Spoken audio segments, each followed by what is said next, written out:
President, please be seated.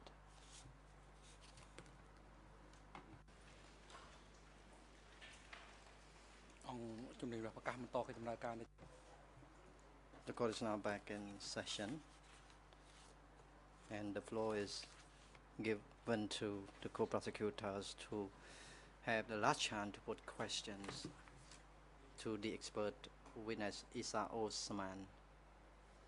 The chamber reminds the co-prosecutor together with the lead co-lawyers for civil party that the maximum time you have is 50 minutes. You may now have the floor. Thank you, Mr. President. Good afternoon, everyone. Mr. Witness, sir, I want to just ask you a few questions about Chamkar Lu. If you recall, we were discussing with Defense Counsel this morning a telegram concerning Chamkar Lu district. Do you know do you know the name of the secretary of the Chamkar Lu district in the 1977-78 period?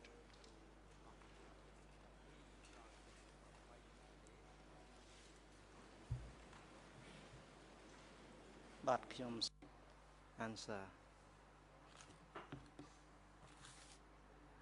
I know her. She was Kaipok's wife. Her name was So Soon. Thank you. And do you know who was the deputy secretary at that time, and particularly in 1977, before moving to another area?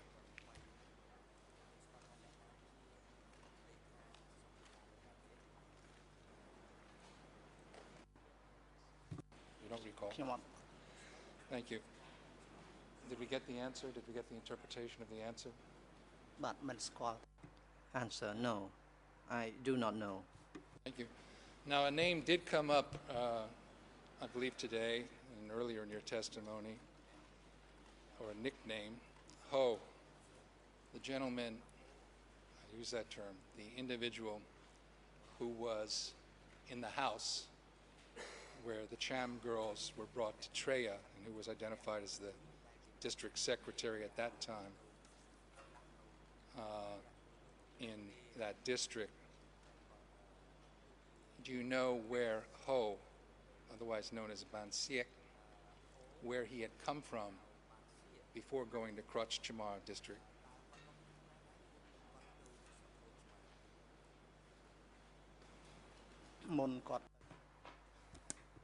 Before he went to work at Krochma, he was one of the caterers at Chamkar Lu. Now, you wrote something about Chamkar Lu in your book Okuba, that's E3 1822. In one of the back pages, there's not a ERN in Khmer, it's page 120 in the English version of the book, and the French ERN is 00758331. You said that 1,100 Cham families had lived in Spu, or Akmok village, in Chamkar Lu district, and only 100 of whom survived the DK regime. Is that based on your research from talking to people from Spu village in Chamkar Lu district?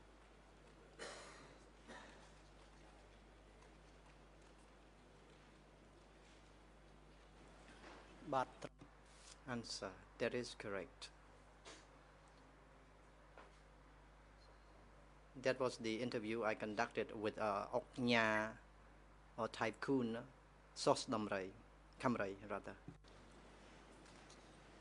Ben Kiernan, in his book, The Pol Pot Regime, E3/1593, also discusses Spu and the Cham at page 278, and the Khmer ERN begins on page 00637792 to the next page, and the French is 00639051 and on to the next page. He talks about a person named Ibrahim and how Ibrahim told him of a second roundup of Cham from both sides of the river. They were boarded on trucks. He was not. They were taken to Chamkat Andang Plantation, which is in Chamkarlu district. He said that the whole district was smelling. And Kiernan writes, of the 150 Cham families who arrived in Spew in 1975, 43 decimated families survived in 1979. He also, on page 430, discusses a interview with a fisherman, Sama Ni, from Chong Prey district, who says 105 Muslim families from Tanak village were massacred in 1978. Kiernan quotes him as saying, "No one survives. My cousins who had made the Hajj, my aunts, were all rounded up. They were put on ox carts and taken to Chamkarlu, killed and dropped into ditches." So as what Kiernan has found in his research, consistent with what you found about the treatment of the Cham race in Chamkarlu district.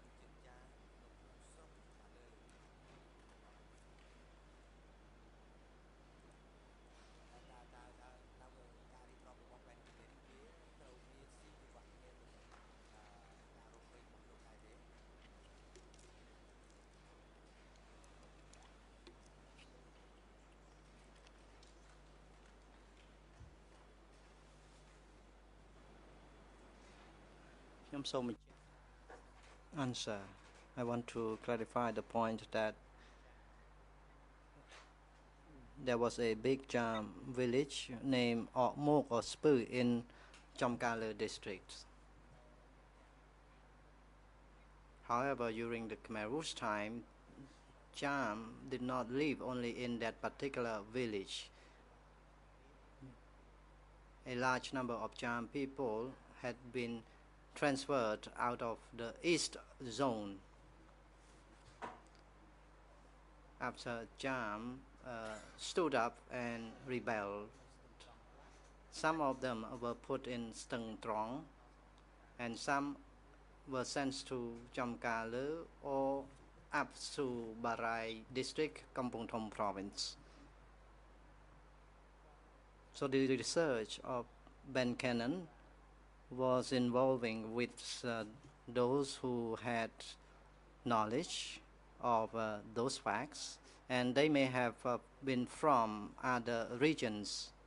In short, the finding of Cannon about killings at Chamkala was consistent with my research about that issue. From your research for these two books, Okuba and the Cham Rebellion, did you reach any conclusion as to whether the Cham race in Chamkarlu was or was not treated as an enemy of the Khmer Rouge regime?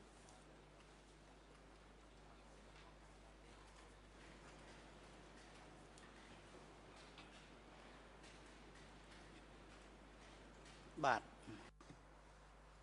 answer, that is correct. In 1977, from the beginning of 1977, specific target was noted. Cham people, although they stopped believing or practicing their religion and living in different parts of the country, they were accused of being enemies and later on killed.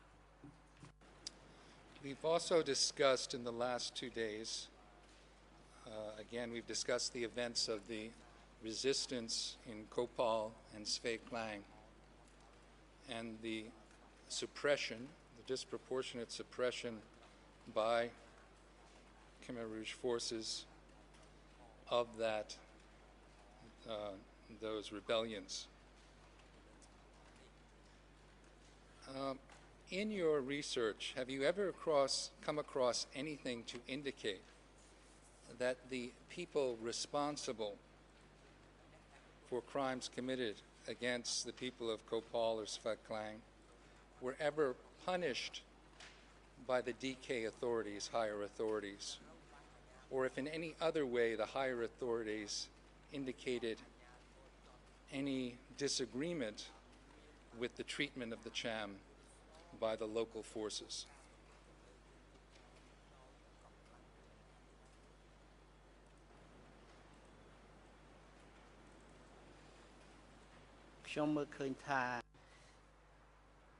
Answer. To my observation, the crackdown on Cham's rebellion movements, the transfer and the selection of those who were involved in the rebellion and then were killed, that decision was agreed and was decided by those who were in the upper level. In this regard, soldiers from Region 21 were involved in that crackdown. Now, you've indicated back when you testified in February that following these rebellions, there was a large-scale transfer of the population, forced transfer of Chams from Krach Chamar and other parts, I believe, of Sector 21 to other sectors and even other zones. Is that correct?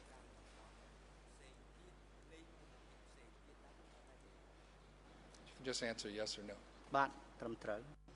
Answer, that is correct. So my question about that is, sir, how were the Cham treated once they were transferred to other sectors, other zones? Did their treatment improve?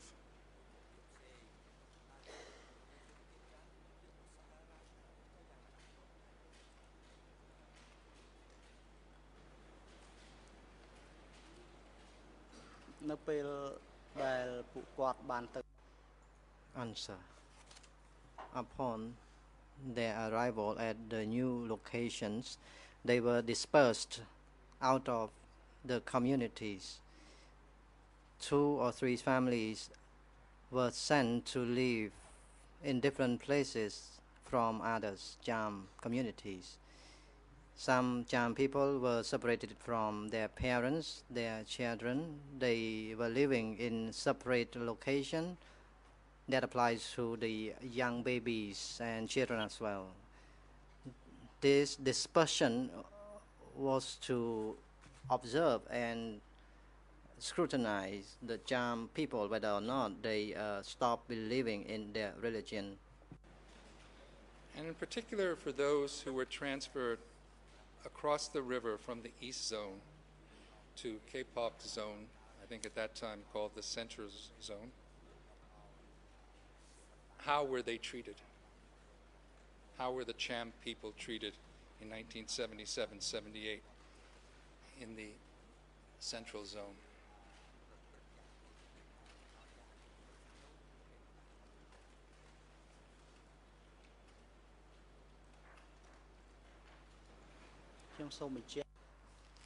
Answer.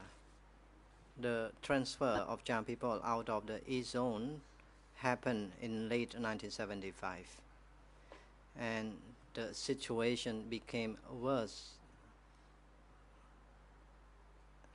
in late 1977. That happened in the Central Zone and in the East Zone. Those who were considered Cham people were taken away and killed, and those who were to be on the suspicious group of Cham people would be sent to be interrogated and later on killed. For those who said they were Cham, they were sent away and killed. And if they said they were Khmer, their lives would be spared. And a few Cham female, 5 or 6, survived the regime because they lied to those cadres that they were Khmer. There also, I believe it's undisputed, I believe in the evidence in this case, that in 1978, at least by the latter half of 1978, cadre from the Central Zone and Southwest Zone were sent to the Eastern Zone following purges and put in charge of various districts and given administrative functions. From your research, how were the Cham people who remained, and I believe you said some Cham people were sent back to Krach Chamar late in the regime, how did they fare under these Central Zone and Southwest Zone cadre who were sent into Sector 21 late in the DK regime?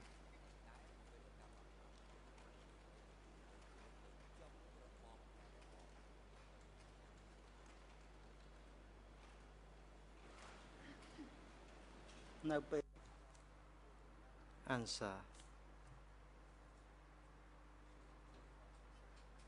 After they learned that they would be sent to their birth villages to gather up with their family members, everyone was so delighted and in the hope that they would meet their family members. But that was the pretext to gather up Cham people to be killed. In reality, those who returned to their birth villages and were later found that they were from Swai Kliang village and Kopal village. Some were killed before they arrived at their birth villages. So, sir, my question, I'll just try it one more time to be more specific. In your research, tell me whether you can or cannot, could or could not reach any conclusion about whether Cham people in the East Zone, whether their situation improved, remained the same, or changed in any other way when Central Zone and Southwest Zone cadre replaced East Zone cadre.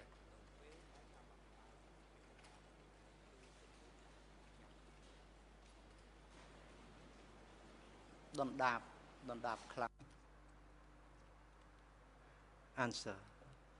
The situation became worse, and even worse in 1977 and 78 when hundreds of Cham people died. Thank you, Mr. President. I don't have any further questions at this time.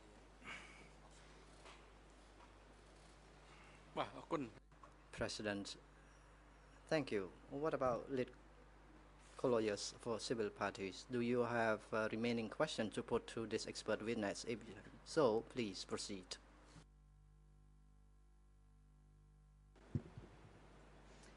Merci, Monsieur le Président. Thank you, Mr. President. We don't have any questions. President. So now the chamber passes the floor to the defense team for the accused, starting first from the defense team for Mr. Nguyen Chia to have a chance to put last questions to the expert witness. This is the last chance for you. Thank you. Just a clarification, is this the closed session? Or I can respond to that. Mr. President, I only have 25 minutes. I had 2 remaining subjects. I made a decision that my questioning on demographics and statistics I find more important than going into closed session. So we will stay in an open session. I will use my 25 minutes solely on the issue of Cham population figures.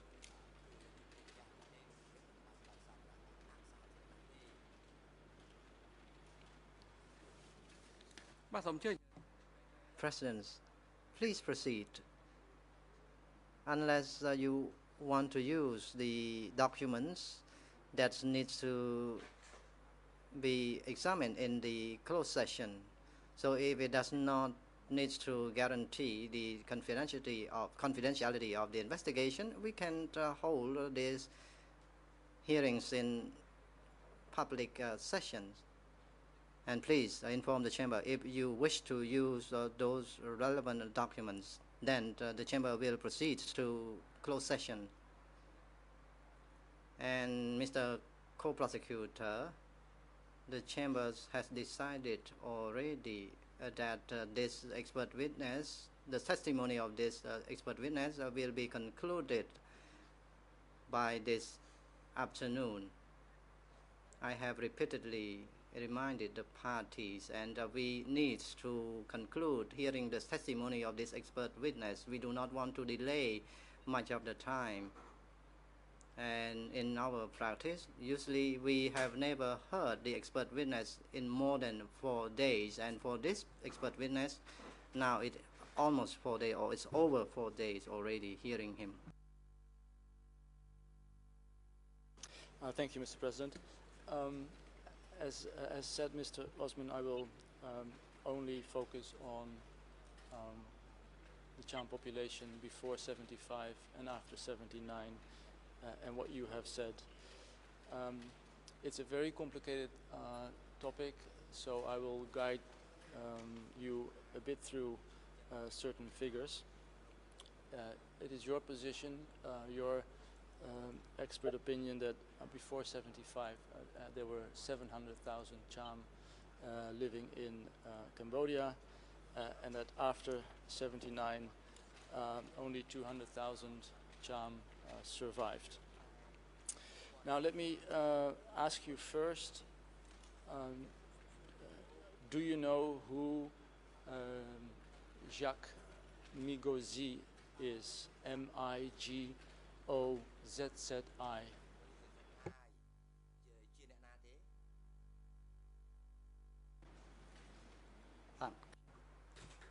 Answer. I have not known this particular individual. I would like to request for the correction. I did it through the Khmer channel. I heard 2,000 Cham people. In fact, it was 200,000 after 79, and it was 70,000, not 7,000 or 2,000. That's a mistranslation. I said 700,000, and you said 200,000 surviving. My question is, do I understand correctly? You do not know who Jacques Migozzi is?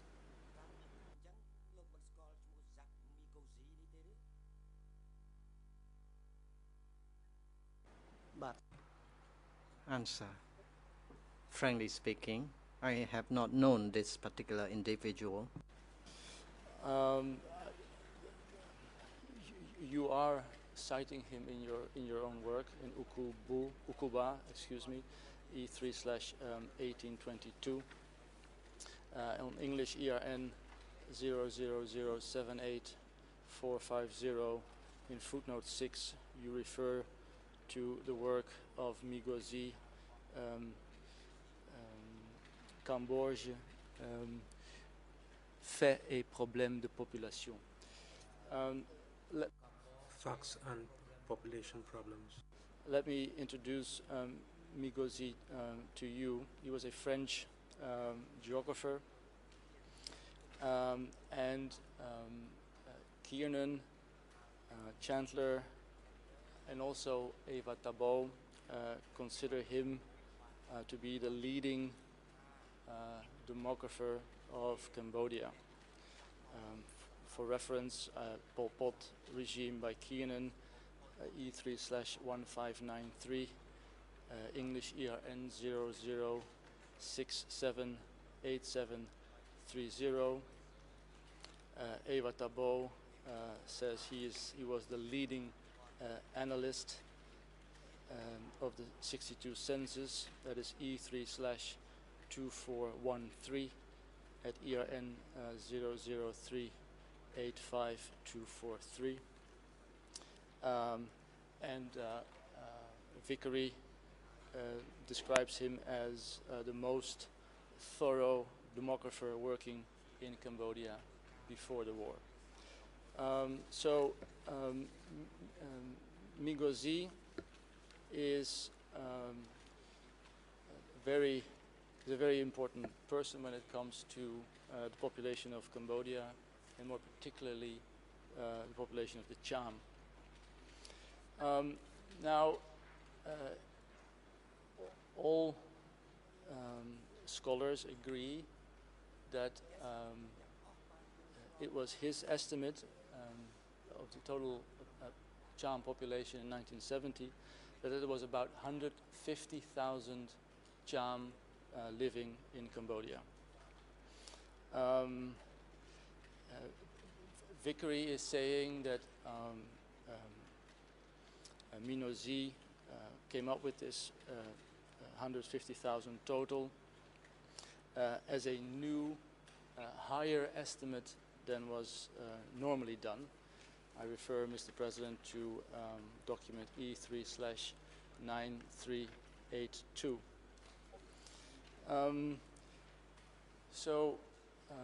The leading demographer says that there were about 150,000 Cham in Cambodia living in 1970. Subsequently, there has been a academic debate between, on the one hand, Michael Vickery, and on the other hand, Ben Kiernan. Are you aware of that academic debate between those two scholars?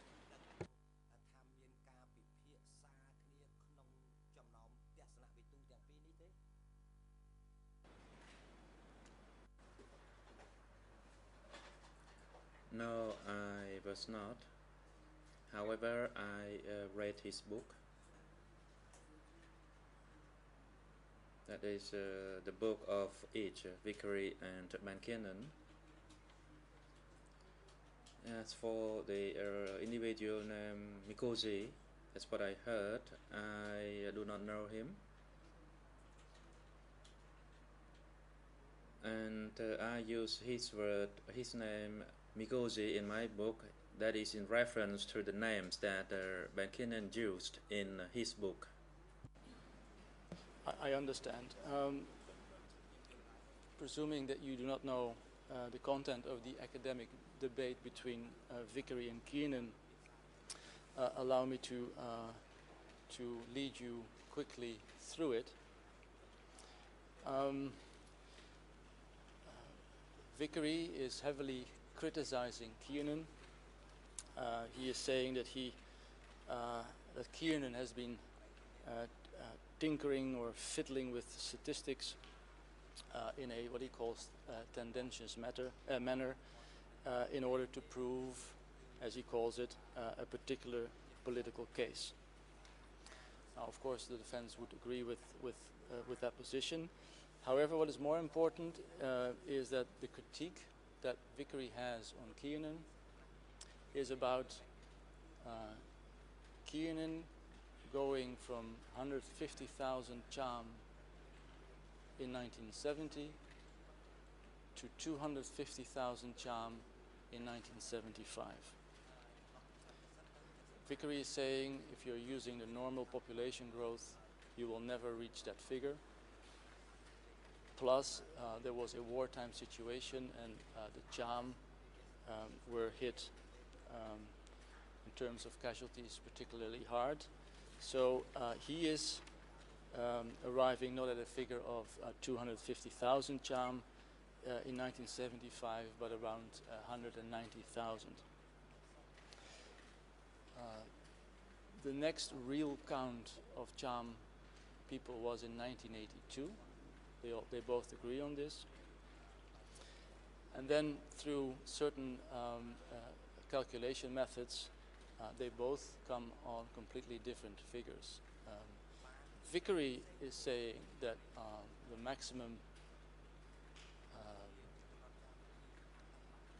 casualties of Cham people was 10,170, and Kiernan is saying a total amount of 77,000 casualties.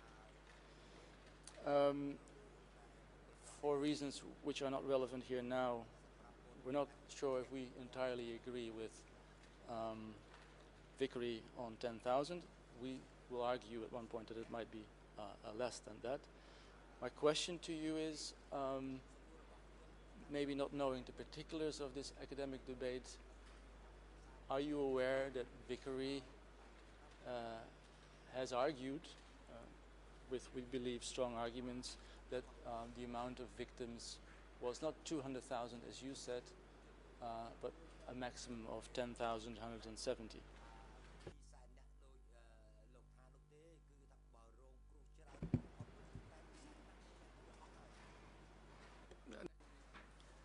Mr. Expert, please hold on, and international political lawyer, you have the floor. Merci, Monsieur. Thank you, Mr. President. I didn't note the reference that was given by my colleague properly, I believe. I believe that he provided reference E3/9382, which was the document posting the figure of 150,000 cham in the 1970s, which is the beginning of his demonstration. And document E3/9382 corresponds to no document that may contain that figure. So please, could you please give us again the document number in which you say that the figure of 150,000 cham is present, because we didn't understand that clearly.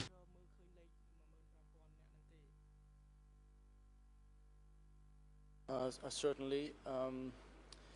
As I said, Kiernan doesn't dispute the number of 150,000.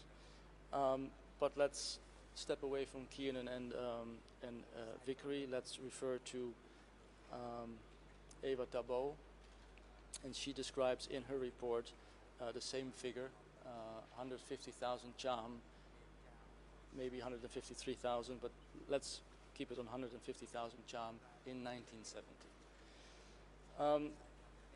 So again, my question, as I said, all scholars and experts agree on this number of 150,000 roughly in 1970.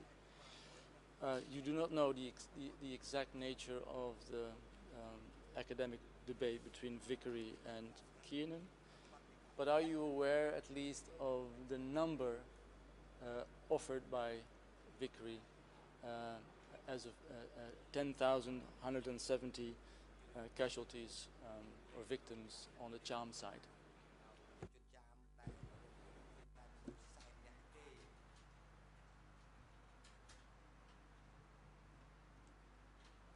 Thank you. Thank you, Mr. President. I'd like to insist, because I still did not obtain the reference when you're speaking about Tabot, who speaks about 150,000 cham before 1970. Are you referring to ERN 00385243 in document E3/2413?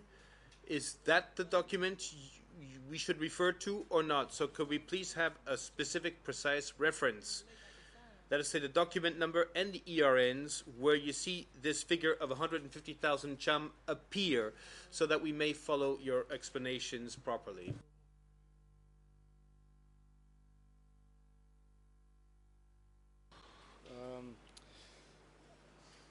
It's in the demographic expert report E3/2413. It is in Kiernan's article.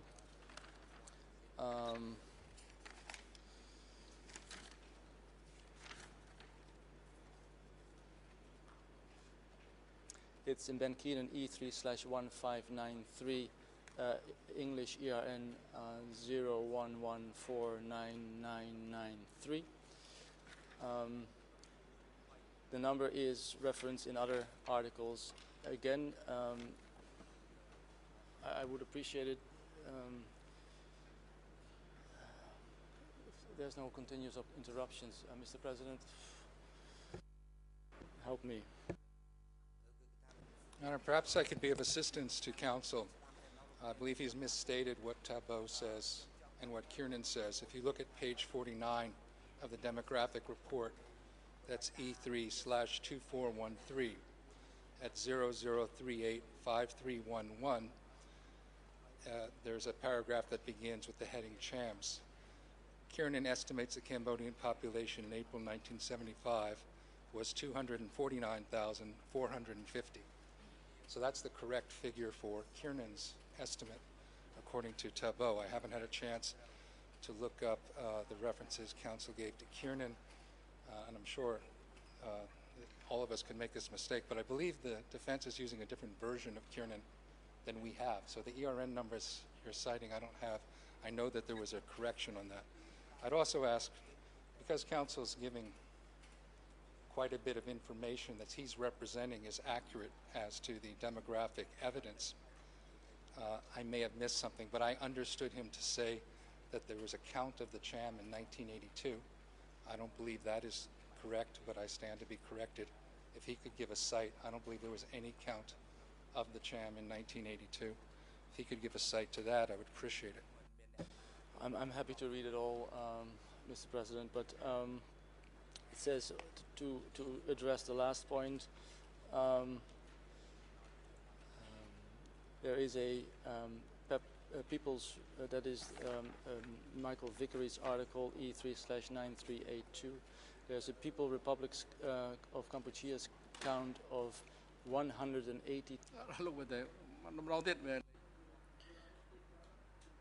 Counsel with the copper, please slow down when you make reference to document number and the EIN numbers. And it is rather confusing also for the chamber. Please do it again and slowly this time. I apologize. It's the 25 minutes which and interruptions which make me nervous. Mr. President, I'm referring to E3/9382, Vickery's article. He refers to a Cham population count in 1982 of 182,200 Cham. In that same paragraph, Vickery says that Migozi's own estimate of the Cham population, that is on page 42 of Migozi's book, gave the Islamic minority, as Migozi calls it, only 150,000 in 1970. And he gives the reason as to why Migozi comes to 150,000. And it's furthermore, he says the figure of 150,000 occurs in a context in which Migozi was criticizing official Cambodian figures for minorities as too low. And he seems to have considered his own 150,000 total as a new higher estimate presented along with his revised higher estimates for Chinese and Vietnamese. Migozi, let's stick to Vickery, is calculating the Cham population in 1970 at approximately 150,000. My question again, Mr. Osman, are you aware of Vickery's count of a figure, which of course is still high, there's no doubt about that, of 10,170 Chams who likely lost their lives in the DK regime? Your Honor, I'm sorry, but we think, in fairness, we ought to be able to follow along. 9382, E39382, is not an article by Michael Vickery. It's labeled Radio Comment on National Effort Against Vietnamese. So we would like to follow along with that. I see counsel is no longer saying that Kiernan estimated the population in 75 as 150,000. I mean, this is a very complex topic, and it's very difficult, I think, for any of us to summarize all of the academics accurately, but I think we ought to be able to challenge whether it's being summarized accurately. I also don't think counsel is telling the witness that undoubtedly Vickery's estimate is too high. Vickery has the lowest estimate of Cham of any demographer.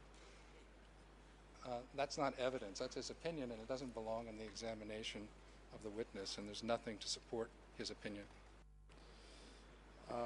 Again, 25 minutes. I was trying to summarize, but I just read from document which is also known as E367/4.1.7. I have as an E3 number, but maybe that is incorrect because it's written with pen E3/9382. It's an article of Michael Vickery in the Bulletin of Concerned Asian Scholars, cited actually by Eva Tabo. And it deals with this discussion. So I will drop everything on about what Keenan says. Let me just focus on what Vickery writes. In any event, Mr. Osman, coming back to my question, Vickery is coming to a completely different count, not only than Keenan, but also than you, of a total amount of potential Cham victims of 10,170, as opposed to 77,000 of Keenan and 200,000 of you. Can you give a reaction to this? Did you know this? And if yes, what is your expert opinion on Vickery?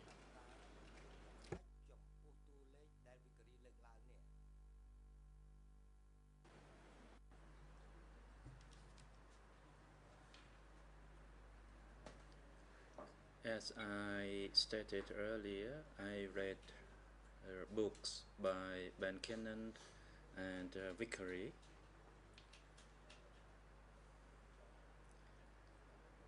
I also reread the point that is on the population of the Cham people.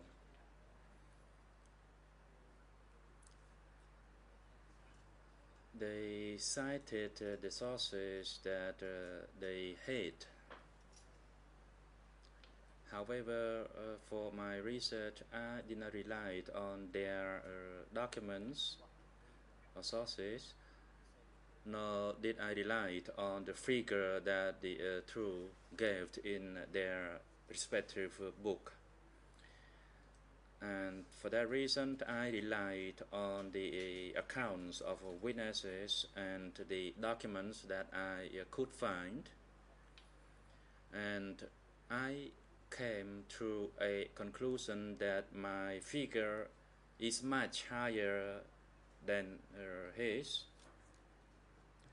The population of Cham people before 1975 was much higher than their figure. However, the figure of the Cham population after 1979 was similar. So after the reduction, then the standing figure of mine is much higher. As for the figure for those in various districts, namely Kong Mi, Kampong Sim, and my native village Swai Klang, although the number of Cham children have been born since 1975, the total population at present is much less than the figure of the population pre-1975. Moving away from the academic debate between Keenan and Vickery, you are in your book citing Migozi. You actually quite extensively refer to him in a footnote. What are your arguments? What is your expert opinion as to why Migozi was wrong when he calculated the Cham population in 1970 as counting 150,000? it seems that everyone agrees that he was the leading demographer, the leading specialist in Cambodia at the time as to the total amount of populations of other origins than the Khmer, or generally speaking, the expert demographer. Why do you not dismiss his counting? Why do you not give any arguments in your book to discount his expertise or discredit his expertise even?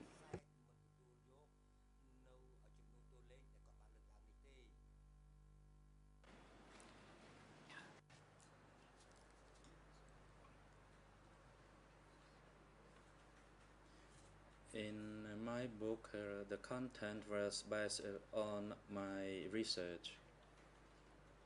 However, there is nowhere in my book that I mentioned any of them is incorrect. And to be frank, I cannot put my trust on a person who hasn't published any book. If I meet Mikosi, and if he presents me his sources or those documents, then I may reconsider the issue. However, as I stated, I only knew Mikosi as his name was in the reference made by David Chandler. And of course, I would refer to any work that is available in Cambodia as a result of the research by Mikosi, but at that time I could find nothing. Well, that's interesting because in your footnote you actually refer to his book, Cambodia fait et problème de population. Using his book in your footnotes, one would assume that you read his book. Otherwise, why put it in a footnote? But let me ask it differently. The number of 700,000, if I understand you correctly, in your book Ukuba, you base yourself upon interviews with Zakaria Adam, Van Mat, and Mat Lee. And Van Mat in his turn refers to announcements done by General Les Cossem. What did you do to make sure that these numbers were not highly inflated by people who had a very strong political interest in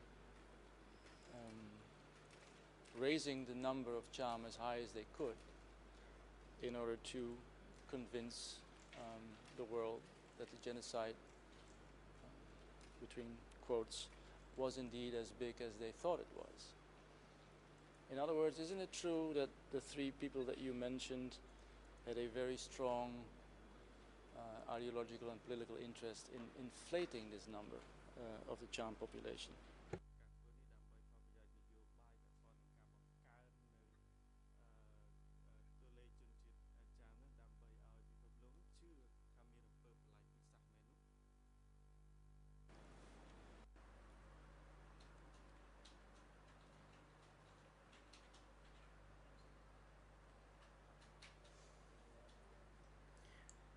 I'd like to add to what you have said regarding the interviews with Zakaria Adams, Van Mat, and Mat Lee. And actually, in addition to that, I relied on another document issued by the Ministry of Cult and Religion. And I actually use their figure as well. And I also refer to a book published by Nay Pena, who provided the figure of the Cham population before 1979.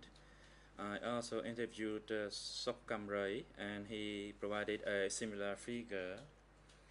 So in conclusion, I have several accounts of those people who confirmed a similar figure, as well as the true documents that I relied upon as my sources.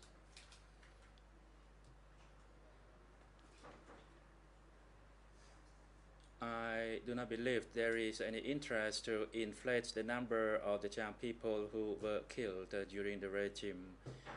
Everyone wants justice, and their accounts are based on their experience during the regime. There is no gain for them to inflate the number of Cham people. And of course, if there were no Cham people died, then I would say so. But as a result, you could say most of the Cham people were almost exterminated during the regime. Well, I beg to disagree with you, Mr. Osman. But let me ask you a last question. Are you in possession of documents? Have you done interviews that Vickery or Keenan or Eva Tabo didn't possess? In other words, do you have more information than they have?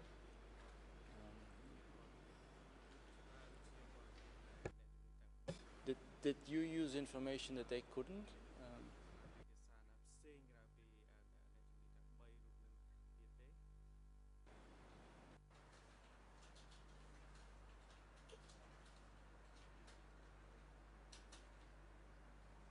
I referred to the figure by previous researchers, and I actually highlighted the figure asserted by Benkinnon, by Vickery, and the figure that I myself relied upon as a result of my research. And that is open for readers' interpretation and consideration. And that is a fair approach. I presented all the figures by other researchers as well as my figure, so that they can make their own decision. Thank you very much, Mr. Osman. Thank you, Mr. President. I'd like to hand the floor now to Judge Levain. Yes, just a point of clarification for the record. The document Council Coppa was referring to as being the article published by Michael Vickery is not at E3/9382, but at E3/9682. That is indeed what I had originally, but then I changed it, but it's correct. It's E3/9682. Thank you.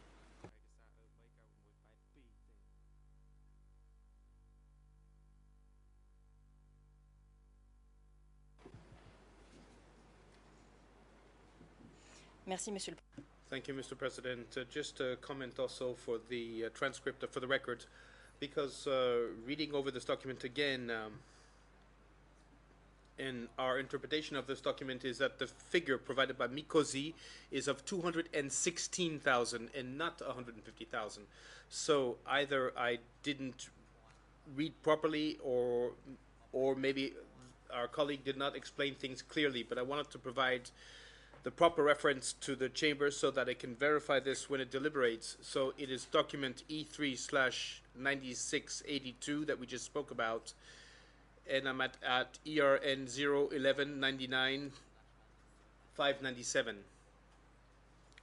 And for me, the figure is of 216,000 in 1975. That was a simple observation I wanted to make. But of course, I rely on the chamber's wisdom. It's simply incorrect what the lead co-lawyer is saying. The last estimate of Ngozi was in 1970, and he put that figure of 150,000 then, or 153,000 rather. So there is no, Ngozi left the country when the war broke out, and he didn't come back to this anymore. So what the lead co-lawyer is saying is incorrect.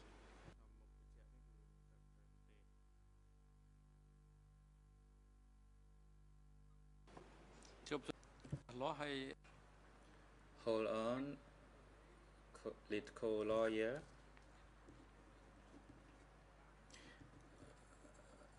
I think one refers to the figure of 1970, while the other refers to the figure of 1975.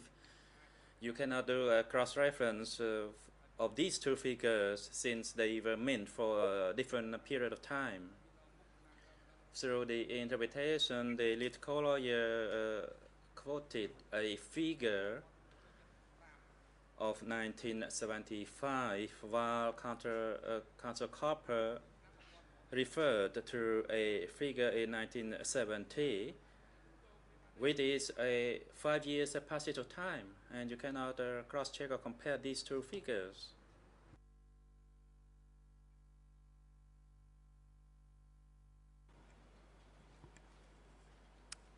Peut-être le plus simple est de lire. It would perhaps be simpler to read paragraph 2, whose ERN is 011 99 597. Honest use of Migosi's data would not raise 88,000 to 250,000, but to 185,300 in 1970, the last year of Migosi's own observation, and to 216,000 by 1975.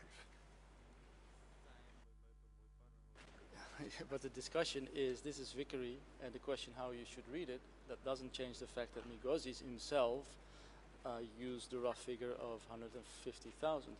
The discussion is what you should do with the figure in 1975. Keenan is highly inflating it, says Vickery. There was a war going on, and the discussion really is how, what figure you should end up with in 1975. That is the discussion, and I'm very happy to have this discussion with demographer Eva Tabo, if she would ever come. But I skipped that discussion in order to get to the result, Judge Levin.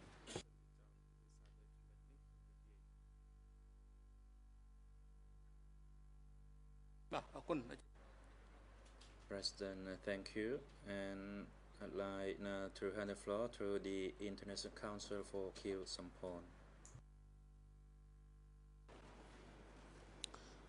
Merci, Monsieur le Président. Thank you, Mr. President. Good afternoon again, Mr. Isa Osman. I would like to put some questions to you for clarification purposes. First, at yesterday's hearings, that's 23rd of March, at about 10 hours, 14 minutes and 41 seconds, you answered a question put to you by my colleague Kope, and you said the following, and I quote, "Counsel, as part of my research, I circumscribed the research places to Kroshma and the Kongmias district, which was part of the East Zone and the Central Zone." End of quote. Do you confirm that you carried out your research in those two districts at Krochma and Kangmias?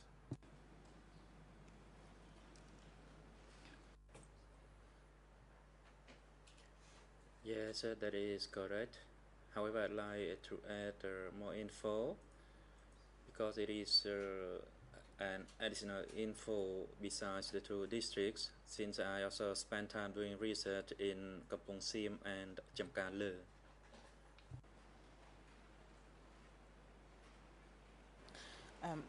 Dans l'examen, In looking at the interviews you conducted, we in our team found out that only one interview corresponding to a person who lived in Chamkarle, and that person is Sos Kamre. Is it indeed correct that you interviewed Sos Kamre and that he was in that district of Chamkalu? បាទ Answer: That is correct. If allowed me to go back to my book, there may have been more than one individual at Chamkalu. There is another individual, Sohrosat, and also another individual whom I cannot recall his or her name.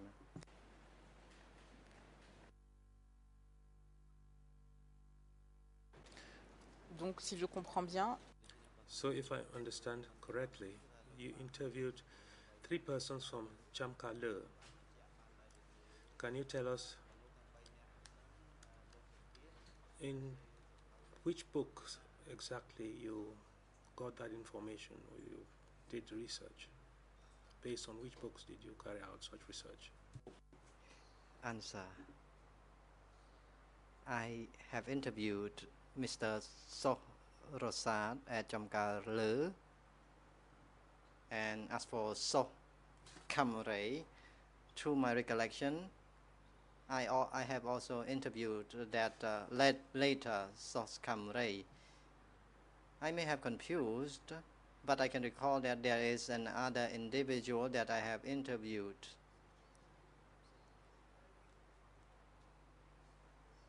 And after I have worked with the OCIJ, I have interviewed many individuals, so I cannot recall how many interviewees specifically I have interviewed and at which locations.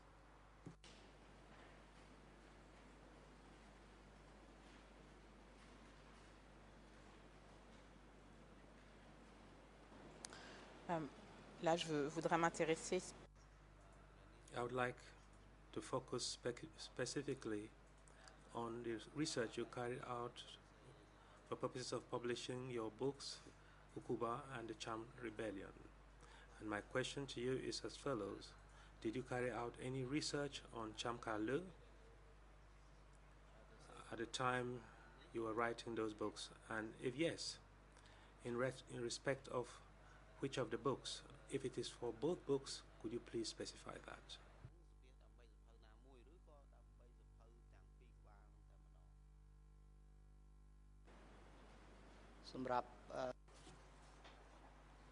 Answer: Regarding the information I got from South Kamre, I included in both of my works.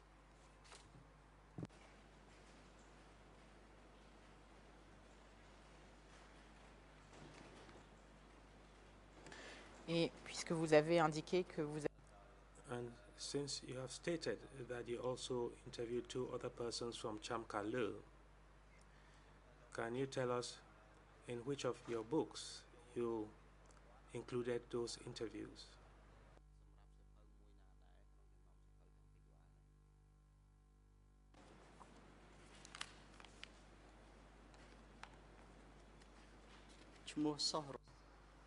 Sohrosat, that name, to my recollection, is in my first publication. Another individual you have just mentioned, that is the third individual, cannot be recalled. I mean, his name cannot be recalled by me.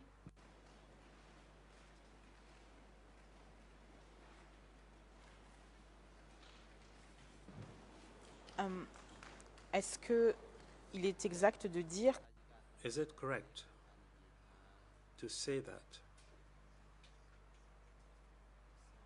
Sorosa and Sosamre both held important positions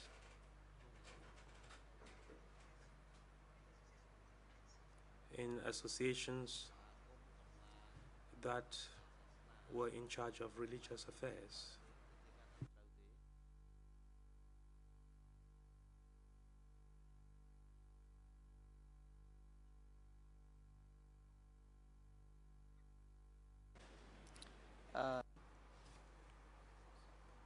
Answer. Sokhamrai was a leader or chief in one community. That is the senior committee of Cham people in Cambodia. And Sorumsat was the associate of Sos Kamray, and he was also working at that committee.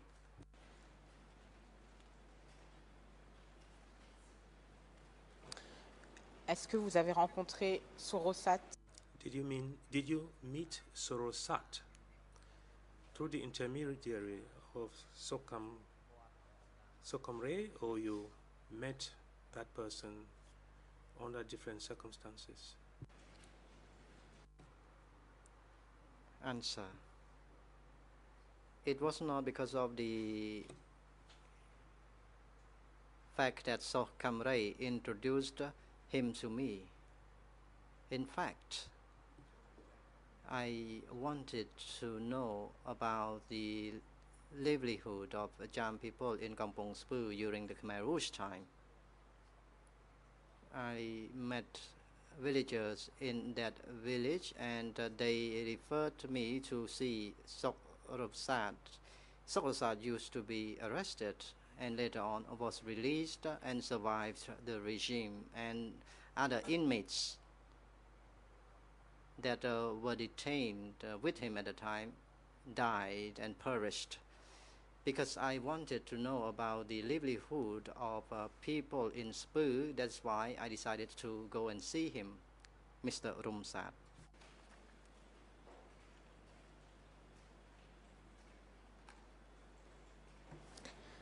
Est-ce que vous pouvez nous donner une précision parce Can you be more precise? I say so because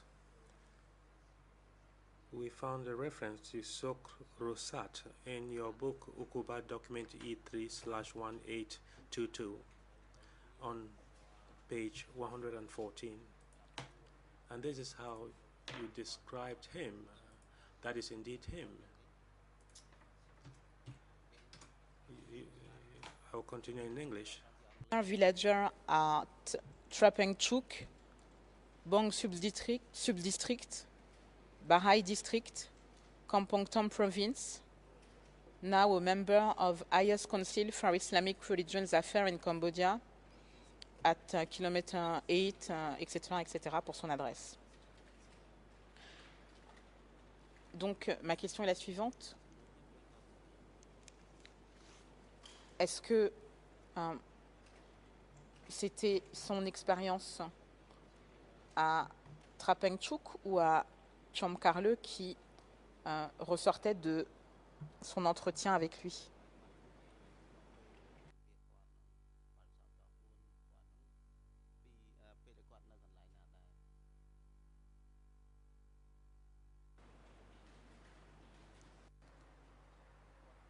Answer. To my recollection, he was originally from Trapengchuk, Barai district, Kampong Thom province. Prior to Khmer Rouge's time, he resided in Mo village or Speu in Chamkalo.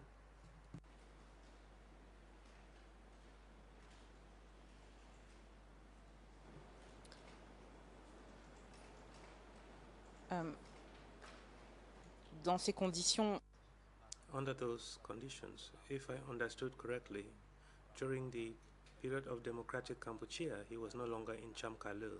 Is that correct?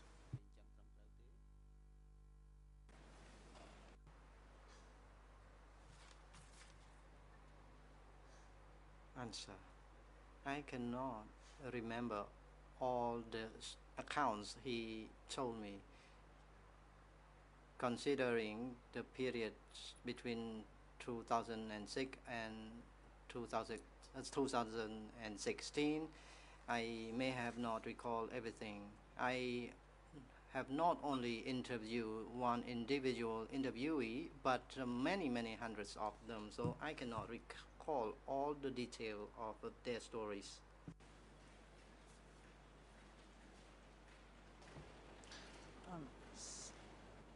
Monsieur le Président, je vois que vous voulez marquer la pause. Donc, Mr. President, I think we can take the break here. President, thank you. So how much more time you need to put further questions to this expert witness? je dois dire que je n'ai pas le décompte. I must say that I'm not keeping track of my 25 minutes, but I'm trying to respect the time allotted to the parties.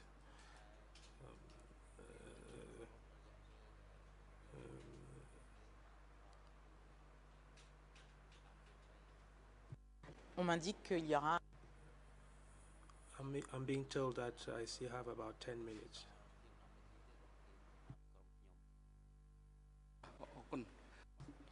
President, thank you. It is now break time. The chamber will take a short break from now until 3 o'clock. Court officer, please assist the expert witness during the break time.